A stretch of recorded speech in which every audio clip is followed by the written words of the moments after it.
The stars shone brightly above the New Mexico desert. Inside the observatory, Dr. Alan Wright rubbed his tired eyes. For 6 nights straight, he had been studying the strange signal. It didn't match any known pattern. It wasn't random noise. It was something else. "Samantha, take a look at this," he called to his assistant. Samantha Bell walked over, her coffee mug in hand. She had been working with Dr. Wright for 3 years now. At first, people thought she was too young for such an important job, but she had proven them wrong. "The pattern repeats exactly, but with tiny changes each time," Alan said, pointing at his screen. It's like someone is trying different ways to say hello." Samantha leaned closer, "Or testing to see which signals we respond to." Their eyes met. Neither wanted to say what they were thinking. If this was an artificial signal, it wasn't coming from Earth. The computer beeped. A new burst of data was coming in. "It's stronger tonight," Samantha said. "Much stronger."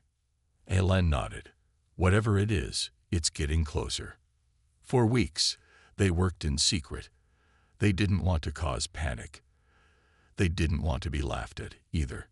Not until they were sure. One night, everything changed. The signal stopped being a pattern and became a message. "We are the Vordari. We come in peace. We have been watching. We wish to talk." Simple words, world-changing meaning. Alan and Samantha took their findings to their boss, then to the government. Within days, the president was informed. Within weeks, the world knew.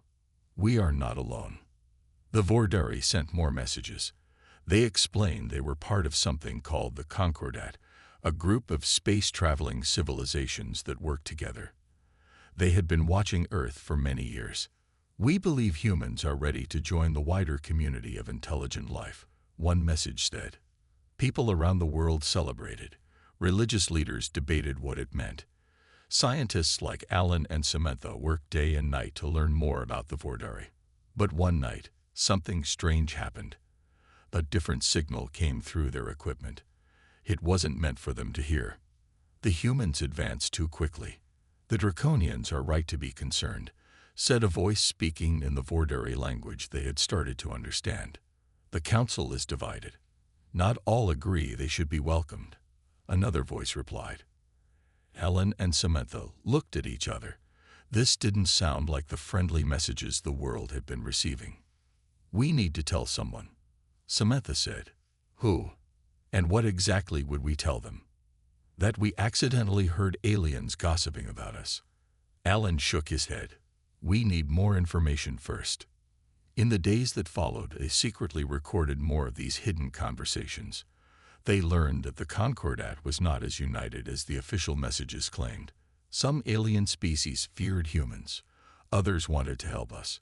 The debate about Earth's future was heated. "The Draconians push for containment, possibly elimination," one voice said. "They fear what humans might become." Alan couldn't sleep after hearing that. Elimination. Were some aliens actually discussing wiping out humanity? Samantha compiled all their evidence. "We can't keep this secret anymore. People need to know what we're really dealing with." Alan nodded slowly. "You're right.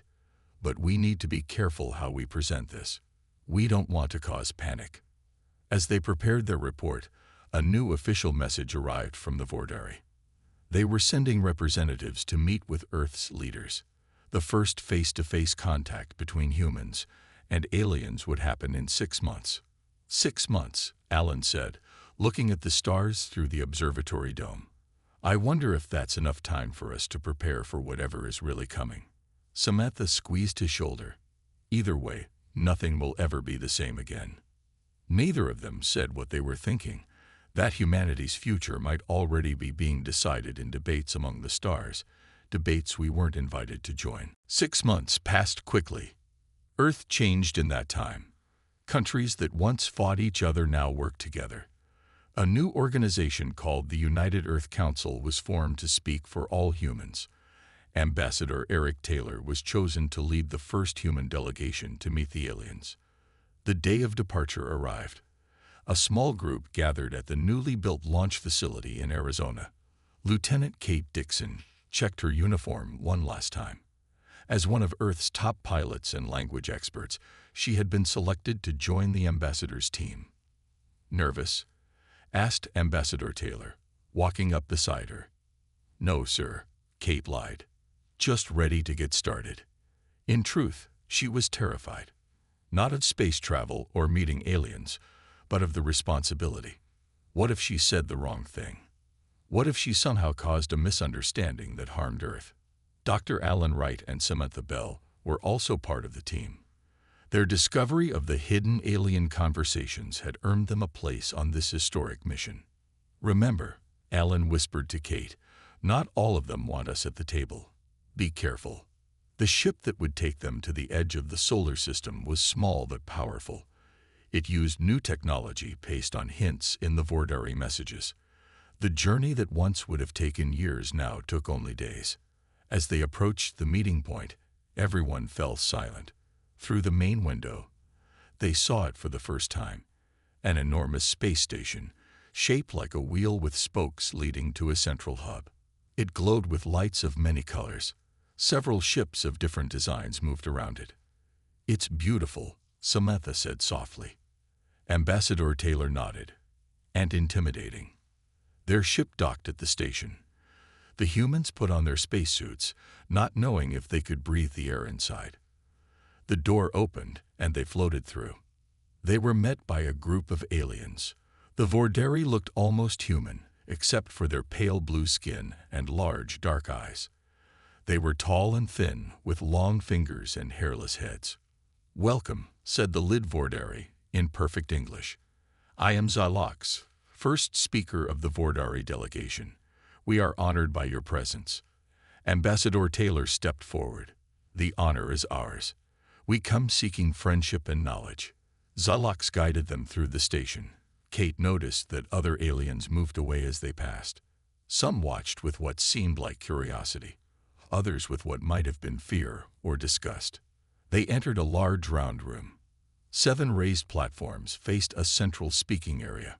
Each platform held representatives of a different alien species. "The Concordat Council," Xylox explained. 7 founding species who guide our shared future. The humans were led to seats near one platform. As they settled in, a large reptilian alien stood up. Its scales were dark red, and its eyes were yellow with vertical pupils. "I am General Vorox of the Draconian Empire," it said in a deep, rumbling voice. "I must formally object to the humans' presence here. They are not ready." Murmurs spread through the room. Xylox stepped forward. "The Vordari disagree. Humans have shown remarkable progress. They deserve a chance to join our community." Another alien, covered in short fur with 4 arms, spoke up. "The Draconians fear any new species with potential. We have seen this before." General Vorox hissed. "The Quasar Confederation is too willing to take risks. Humans are different. Their history is soaked in blood. They fight among themselves for the smallest reasons." Ambassador Taylor listened carefully, his face showing no emotion. Kate felt her heart beating faster. The debate about humanity was happening right in front of them. A small, insect-like alien raised a thin limb. "Perhaps we should let the humans speak for themselves." All eyes turned to Ambassador Taylor. He stood slowly, aware that this moment might decide Earth's future. "We come in peace," he began, "but we do not claim to be perfect. Yes, we have fought wars. Yes, we have made mistakes, but we learn. We grow. We dream of a better future. We ask not for your technology or your protection, but for a chance to prove ourselves worthy of your friendship." The room fell silent. Kate held her breath. The debate about humanity's future had truly begun. After the first meeting, the humans were given quarters on the space station. Lieutenant Kate Dixon couldn't sleep. She kept thinking about General Vorox's words. The Draconian clearly wanted Earth to be kept away from the rest of the galaxy. Kate left her room and walked through the quiet hallways. The station's artificial day-night cycle was in night mode, with soft blue lights along the floors. She found a large window and looked out at the stars. "They look different from here, don't they?" said a voice behind her. Kate turned quickly. A young Vordari stood there. She was shorter than the other Vordari they had met, with lighter blue skin. "I'm Zilara," the Vordari said, junior aide to first speaker Zulax. "You're Lieutenant Dixon, yes?" Kate nodded. "Call me Kate." "The stars have different names here," Zilara continued, moving to stand beside Kate. "Your sun is called Brightpoint 2419 in our star maps." "That's not very poetic," Kate said with a small smile. Zilara laughed. It sounded almost human. "No, it's not. Your people name things better, with meaning and history." They stood in comfortable silence for a while. "The Draconians don't like us much, do they?" Kate finally asked. Zilara looked around nervously, then lowered her voice. "I shouldn't talk about council politics with you, but—" she hesitated. "No, they don't. They fear you." "Fear us? Why?" "Their technology is centuries ahead of ours." "Technology isn't everything," Zilara said. "Humans adapt quickly. You solve problems in ways we wouldn't think of. The Draconians believe if you're given access to advanced technology, you'll soon become too powerful to control." Kate frowned. "We don't want to be controlled. We want to be partners." "I know," Zilara said. "That's what scares them." Back on Earth, Dr. Alan Wright couldn't shake the feeling that something was wrong. He had returned to study the original Vordari messages more carefully. "Samantha, look at this," he said, pointing to his screen. "There's a pattern hidden within the signal. It's like a message inside the message." Samantha leaned closer. "Can you decode it?" "I'm trying. It's encrypted differently than the main communications." They worked through the night. As dawn broke over the New Mexico desert, they finally broke the code. "It's a warning," Alan whispered, reading the hidden message. "It says, 'Beware, divided council. Some seek your end. Truth hidden. Prepare.'" Samantha's face paled. "We need to warn the delegation." At the space station, negotiations continued. Ambassador Taylor tried to present humanity in the best possible light, but General Vorox kept bringing up Earth's violent history. "Humans have fought thousands of wars," the Draconian said. "They build weapons capable of destroying their own planet. How can we trust such a species with the power to travel between stars?" Ambassador Taylor remained calm. "We learn from our mistakes. The last global war on Earth was over 70 years ago. We are moving toward peace." The debate went back and forth. Some council members seemed to side with humans, others with the Draconians. Later, Kate met Zilara again. "There's something you should know," Zilara said, checking to make sure they were alone. "This debate about Earth has been going on for centuries." "Centuries?" Kate was shocked. "We only received the first message 6 months ago. The Concordat has been watching Earth since your people split the atom. The Draconians wanted to intervene then, to stop your nuclear development." The Vordari argued for patience. Kate thought about what this meant. "So all this time, aliens have been deciding our fate without us knowing." Zilara nodded sadly. "The Council will vote in 3 of your Earth months. If they vote against you, what happens if they vote against us?" Kate asked, though she feared she knew the answer. Zilara looked at her with large, sad eyes. "I shouldn't tell you this, but containment is the best option. Elimination is the worst." Kate felt cold. "Elimination? You mean?" "Yes," Zilara said quietly. "The destruction of Earth." The Grand Council chamber was packed. All 7 species of the Concordat had gathered for General Vorox's special presentation on humanity. Kate sat with Ambassador Taylor, both trying to hide their worry. General Vorox stepped to the center of the room. Behind him, a large screen lit up with images of Earth. "Honored council members," the Draconian began, "today I will show you why humans cannot be trusted." The screen showed wars throughout human history, ancient battles with swords and spears, world wars with tanks and planes, modern conflicts with smart bombs and drones. In just the last 100 years, General Vorox continued, humans have killed over 200 million of their own kind. Murmurs filled the room. Kate saw many alien faces turn to look at the humans with new concern.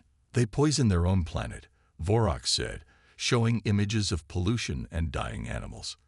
They split the atom not for energy, but first for weapons. The screen changed to show nuclear explosions. The mushroom clouds reflected in the eyes of the watching aliens. And now they reach for the stars. Vorox concluded. Do we want this violence spreading beyond Earth? Do we want these predators among us? Ambassador Taylor stood up. Kate could see he was angry, but his voice remained calm. May I respond? He asked. The head of the council, a tall quasar with 4 arms, nodded. Ambassador Taylor walked to the center of the room. He looked at each of the alien representatives before speaking. General Vorox has shown you the worst of humanity, he said. Let me show you the rest. He touched a small device the humans had brought. The screen changed. Now it showed people helping each other after natural disasters.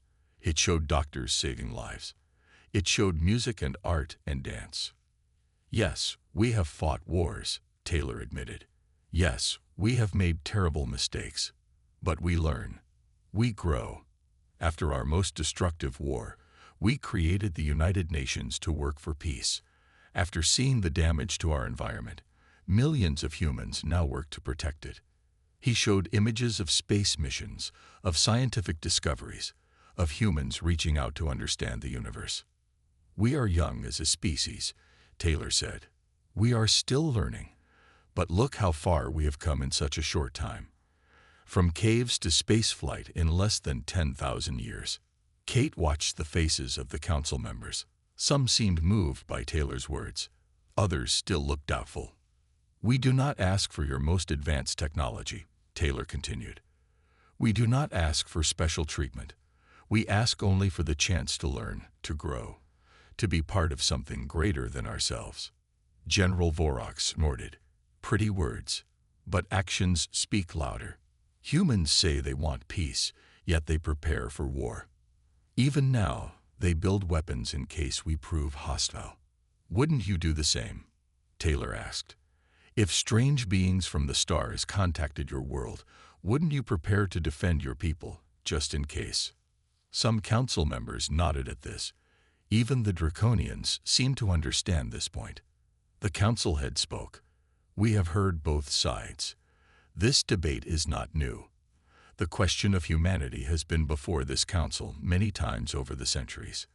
Kate looked at Ambassador Taylor in surprise. He hadn't known this either. Since humans first split the atom, the council head continued, we have watched and debated. Some wanted to stop human development then. Others argued for patience. The room was completely silent now. We will continue to observe for 3 more Earth months, the council had announced. Then we will vote on humanity's future. As they left the chamber, Kate whispered to Ambassador Taylor, 3 months isn't long to change minds that have been made up for decades. Taylor nodded grimly. Then we'll just have to work quickly. Neither of them saw General Vorox watching them. His yellow eyes narrowed with suspicion, and something else. Kate couldn't sleep. The weight of Earth's future pressed on her mind. A soft knock on her door made her sit up. Who is it? She called. It's Zilara, came the whispered reply. Please let me in. Quickly. Kate opened the door. The young Vordari slipped inside, looking over her shoulder nervously. What's wrong? Kate asked. The Draconians, Zilara said. They're not just arguing against you in the council. They're actively working to make humans look bad. Kate frowned. What do you mean? They've sent agents to Earth, Zilara explained. They plan to cause problems. Violence, accidents, maybe even wars. They want to prove humans are dangerous and cannot be trusted. Kate's blood ran cold. How do you know this? I overheard General Vorox talking with his advisors. I wasn't supposed to be there. Zilara looked down. I could be killed for telling you this. Kate put a hand on Zilara's shoulder. Thank you. You're very brave. She needed to warn Earth, but how? Their communications were surely monitored. Meanwhile, on Earth, Dr. Alan Wright received a strange message. It came through the same frequency as the original alien contact, but it was encoded differently. Samantha, look at this, he said. It's from Lieutenant Dixon. They decoded the message together. It warned of possible alien infiltrators trying to cause trouble on Earth. We need help, Alan said. This is beyond what we can handle alone. Samantha nodded. I know someone who might help. Major John Lewis. He works in military intelligence. If anyone can find alien spies, it's him. Major Lewis was a serious man with short gray hair and sharp eyes. He listened to their story without interrupting. Alien infiltrators, he said when they finished. That would explain some recent strange events. What events?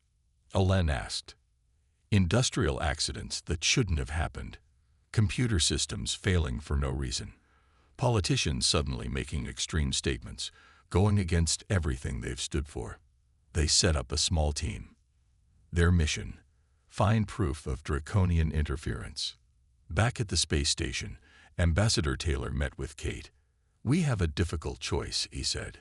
If we accuse the Draconians of sabotage, it could make the situation worse. But if we do nothing, Earth could suffer attacks we're not prepared for, Kate finished. They agreed to gather more evidence before making any accusations. Kate continued to meet secretly with Zilara. The young Vordari provided valuable information about draconian activities. Why are you helping us? Kate asked one day. Zilara looked sad. Many years ago, another young species was in your position. The Draconians convinced the Council they were too dangerous. That species is now gone. I don't want to see that happen again. On Earth, Alan, Samantha, and Major Lewis followed a trail of strange events. It led them to a man named Carl Harris, an advisor to the president. His behavior changed 6 weeks ago, Major Lewis said as they watched Harris from a distance. He's been pushing for increased military spending and aggressive actions against other countries. They set up surveillance on Harris. Late one night, they saw something shocking. In the privacy of his home, Harris's face seemed to shift and change. For a brief moment, his skin had a greenish, scaly appearance. Did you see that? Samantha whispered. Alan nodded grimly. He's not human. We need to capture him, Major Lewis said. But carefully. If he is a draconian agent, he'll be dangerous and well-equipped. They planned the operation carefully. They would strike the next night. What they didn't know was that they weren't the only ones watching Harris. In orbit, a draconian ship monitored their every move. And General Vorox himself was coming to make sure humanity failed its test. Kate received urgent orders to return to Earth. Ambassador Taylor would stay at the space station to continue diplomatic talks. Be careful, the ambassador told her. We're walking a dangerous line here. What surprised Kate was that Zilara asked to come with her. I can help identify draconian agents, the young Vordari explained, and the Council has approved my request to observe Earth directly. The journey back to Earth was tense. Zilara had to wear a special suit that made her look human. Her blue skin and large eyes would cause panic if people saw her true form. How many Draconians do you think are on Earth? Kate asked during the journey. Not many, Zilara replied. Perhaps 10 or 20. But they are in positions of power and influence. They can do great damage. When they landed in Arizona, Major Lewis was waiting for them. He looked tired and worried. We've been tracking the draconian agent in Washington, he said as they drove away from the landing site. But last night something happened. He vanished. Vanished? Kate asked. Left his house through a secret exit. We're still looking for him. They met with Alan and Samantha at a small, secure building outside the city. Maps and pictures covered the walls. Data about strange events filled computer screens. We've found a pattern, Alan explained. The Draconians aren't just causing random trouble. They're targeting specific places and people. Samantha pointed to the map. Power plants, military bases, government buildings, and all within the last 3 months. Zilara studied the data. This is worse than I thought. They're mapping your weaknesses, preparing for something bigger. Major Lewis nodded grimly. That's what we feared. But why? If the Council is still debating Earth's fate, why would the Draconians already be planning attacks? Because they don't plan to wait for the vote, Zilara said quietly. General Vorox has always believed humans are too dangerous to live. He may be planning to take matters into his own hands. They worked through the night, gathering information and making plans. In the morning, they had a new lead. We've tracked unusual energy readings to a facility in the mountains, Major Lewis said. It's officially an old military storage site, but satellite images show recent activity. They decided to investigate. Kate, Major Lewis, Alan, Samantha, and Zilara drove into the mountains. The facility was hidden in a valley, surrounded by trees and high fences. No guards, Kate noted as they watched from a distance. That's strange. Maybe they don't need guards, Zilara suggested. Draconian security technology is very advanced. They approached carefully. The front gate was locked, but Alan found a hole in the fence where animals had dug under it. One by one, they squeezed through. The main building looked abandoned from outside. Inside was a different story. Modern equipment filled the rooms. Screens showed maps of Earth with hundreds of red dots marking locations. What are those dots? Samantha wondered. Zilara's face grew pale behind her human disguise. Targets, she whispered. They moved deeper into the facility. In the central room, they found something shocking. A large device hummed with power. Strange symbols covered its surface. It's draconian, Zilara said. A long-range communication array. But it's been modified. Modified how? Kate asked. Before Zilara could answer, a door opened. 3 humans walked in, except they weren't really humans. Their movements were too stiff, their expressions too fixed. Draconian agents, Zilara whispered. The false humans saw them and reached for weapons. Major Lewis was faster. He fired his gun, hitting one in the shoulder. The wound revealed scales instead of skin. Run, Kate shouted. They turned to flee, but more Draconians blocked the exit. They were trapped. Well, well, said a deep voice from behind the Draconian agents. Human insects in our nest. General Vorox stepped into view, his reptilian form no longer disguised as human. His yellow eyes gleamed with cruel satisfaction. Perfect timing, he said. You're just in time to learn the truth before your world burns. General Vorox ordered his soldiers to tie up the humans and Zilara. They were taken to a small room with metal walls and forced to sit on the floor. I've waited a long time for this moment, Vorox said, looking at each of them. To show humans the truth before their end. What truth? Kate asked, trying to keep her voice steady. Vorox laughed, a harsh sound like rocks sliding down a hill. The truth about the Concordat. About your species. About why you must be destroyed. He touched a device on his wrist. A 3-dimensional image appeared in the air. It showed the galaxy, with thousands of stars glowing like tiny lights. Long ago, the Concordat found a pattern. Vorox explained. Certain species develop in ways that threaten the balance of the galaxy. They advance too quickly. They think too differently. They cannot be controlled. The image changed to show various alien worlds. These species were allowed to join the galactic community. Within centuries, each one caused great harm. Wars, environmental destruction, even the collapse of entire civilizations. Samantha frowned.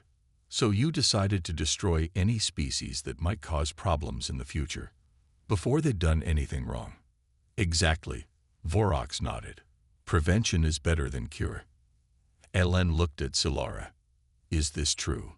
Is this what the Concordat does? Zilara looked down. Some believe this approach is necessary. Others, like the Vordari, think it is wrong to judge a species for what they might do.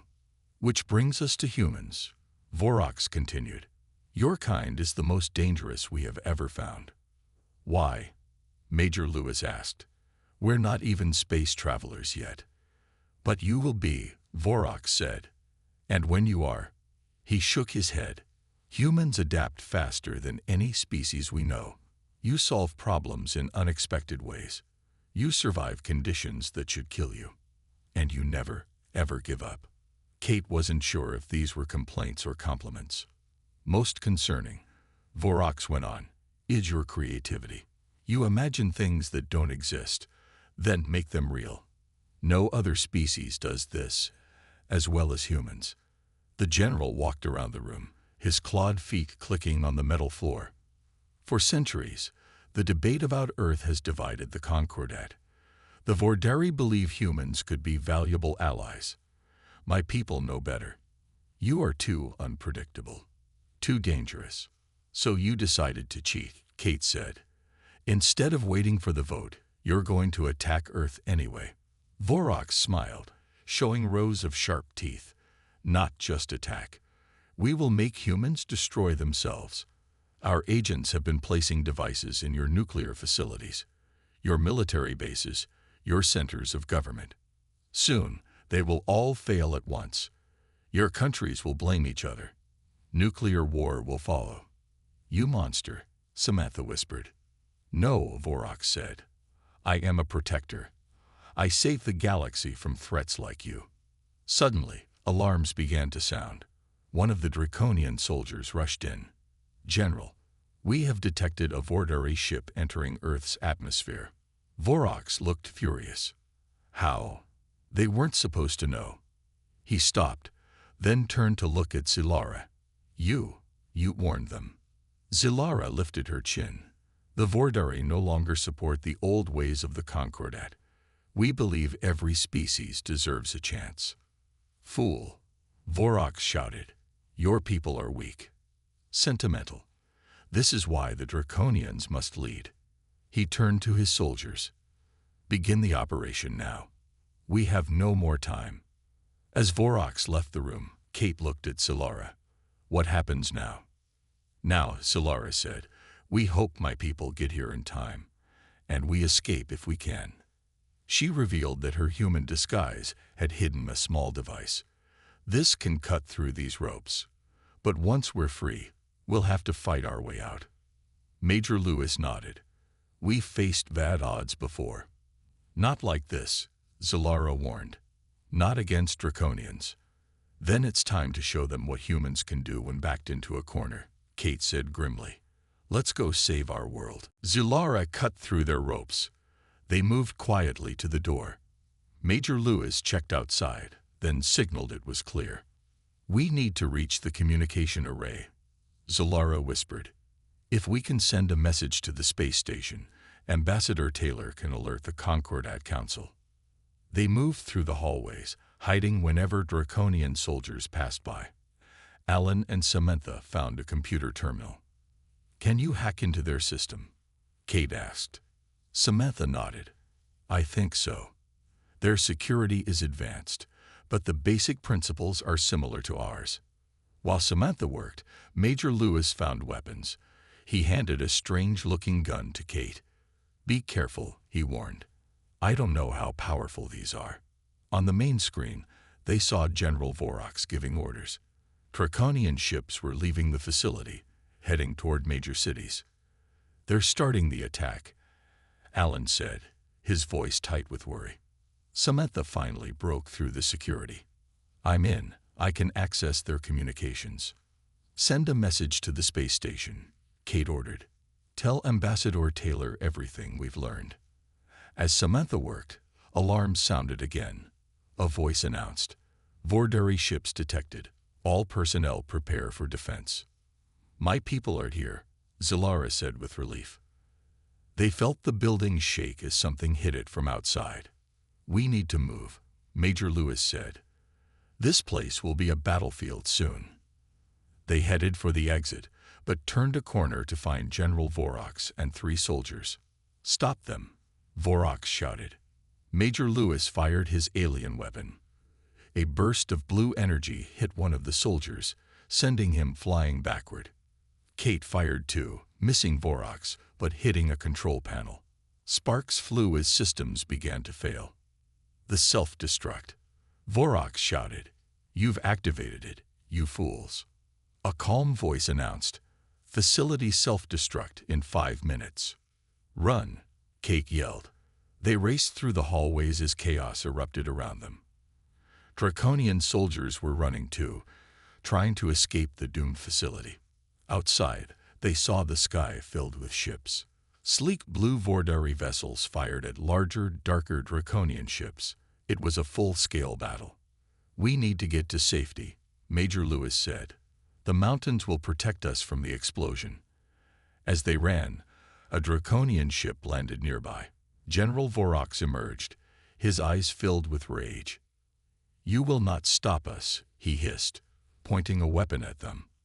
Suddenly, a beam of light hit Vorox from above. A Vordari ship hovered over them, its weapons aimed at the Draconian general. "Stand down, Vorox," said a voice from the ship. It was First Speaker Zalox. "The Council has been informed of your actions. They've ruled against you." Vorox looked up in hatred. "The Council is weak. Humans will be your doom." "That is not your decision to make," Zalox replied. More Vordari ships arrived.